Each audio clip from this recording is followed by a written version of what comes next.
ভারতের অর্থনৈতিক পরিবেশ থেকে গুরুত্বপূর্ণ 50টা প্রশ্ন তোমাদের সাথে আলোচনা করব। দেখো, ভারতের দুটি খারিফ শস্যের নাম ধান, পাট। ভারতের দুটি রবি শস্যের নাম গম আর সর্ষে। মিলেট কি? জোয়ার, বাজরা, রাগি, এই তিনটা ফসলকে একত্রে কি বলছে? মিলেট বলা হয়। ভারতের কোন মাটির নাম কৃষ্ণ কার্পাস মৃত্তিকা? সেটা হচ্ছে কালো মাটি। কোন ফসলে বয়উলভিল কীটের আক্রমণ ঘটে? সেটা হচ্ছে কার্পাস বা তুলো। দুটি উচ্চ ফলনশীল ধান বীজের নাম হচ্ছে জয়ারত্না। দুটি উচ্চ ফলনশীল গম বীজের নাম হচ্ছে সোনালিকা, হীরা। ভারতের কোন মৃত্তিকা কার্পাস চাষের পক্ষে আদর্শ? কৃষ্ণ মৃত্তিকা।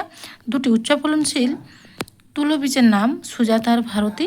চা চাষের জন্য কেমন জমির প্রয়োজন? ঢালু জমি। চা চাষের জন্য কেমন মাটি প্রয়োজন? লৌহ সমৃদ্ধ উর্বর দোআঁশ মাটি।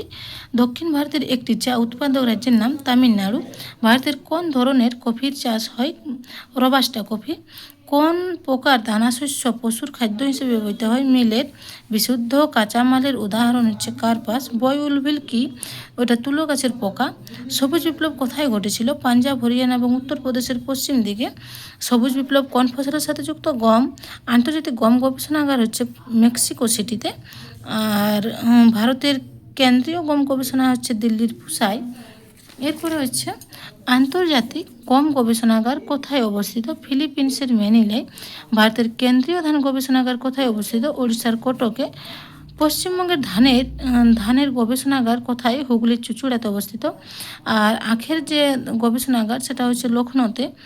কফি গবেষণাগার কেন্দ্রের নাম হচ্ছে চিকমাগালুর, কর্ণাটকে রয়েছে। মিলেট গবেষণাগার হচ্ছে হায়দ্রাবাদ।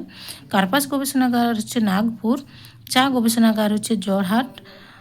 ধান উৎপাদনে প্রথম রাজ্য হচ্ছে তেলেঙ্গানা। ধান উৎপাদনে পশ্চিমবঙ্গের স্থান হচ্ছে তৃতীয়। ধানের যে জমির পরিমাণ, সেই জমির পরিমাণে প্রথম হচ্ছে উত্তরপ্রদেশ। ভারতের সবুজ বিপ্লবের জনক হচ্ছে MS স্বামীনাথন। আন্তর্জাতিক সবুজ বিপ্লবের জনক নরম্যান বোরলগ, এটা একটু ভুল লেখা আছে, নরম্যান বোরলগ হবে। নীল বিপ্লবের কোন চাষের সাথে? মাছ চাষ। নীল বিপ্লবের জনক হচ্ছে অরূপ কৃষ্ণানন। শ্বেত বিপ্লব কোন উৎপাদনের সাথে যুক্ত হচ্ছে? দুধ উৎপাদন। শ্বেত বিপ্লবের জনক হচ্ছে ভার্গিস কুরিয়েন।